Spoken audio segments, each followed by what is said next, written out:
بسم اللہ الرحمن الرحیم۔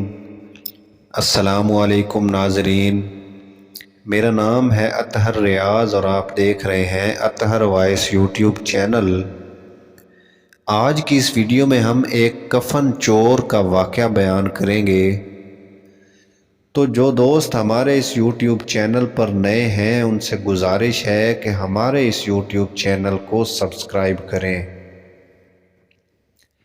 ایک اندھا بھکاری تھا جو اپنی آنکھیں چھپائے رکھتا تھا۔ اس کا سوال کرنے کا انداز بڑا عجیب تھا۔ وہ لوگوں سے کہتا تھا جو مجھے کچھ دے گا اس کو ایک عجیب بات سناؤں گا، اور جو زائد دے گا اس کو ایک عجیب چیز بھی دکھاؤں گا۔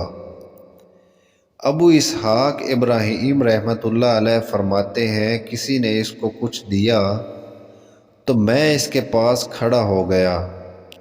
اس نے اپنی آنکھیں دکھائیں، میں یہ دیکھ کر حیران اور ششد رہ گیا کہ اس کی آنکھوں کی جگہ دو سوراخ تھے جس سے آر پار نظر آتا تھا۔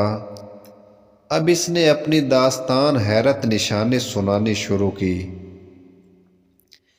میں اپنے شہر کا نامی گرامی کفن چور تھا اور لوگ مجھ سے بے حد خوف زدہ رہتے تھے۔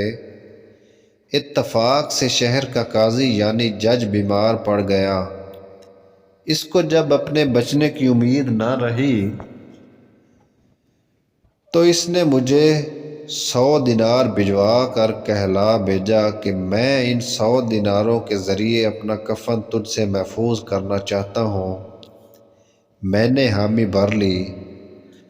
اتفاقاً وہ تندرست ہو گیا مگر کچھ عرصے کے بعد پھر بیمار ہو گیا اور مر گیا۔ میں نے سوچا کہ وہ عطیہ تو پہلے مرض کا تھا، لہٰذا میں نے اس کی قبر کھود ڈالی۔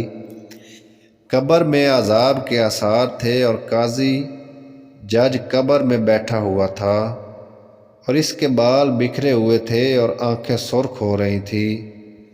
اچانک میں نے اپنے گھٹنوں میں درد محسوس کیا اور اچانک کسی نے میری آنکھوں میں انگلیاں گھونپ کر مجھے اندھا کر دیا اور کہا، اے دشمن خدا، اللہ تعالیٰ کے بھیدوں پر کیوں مطلع ہوتا ہے؟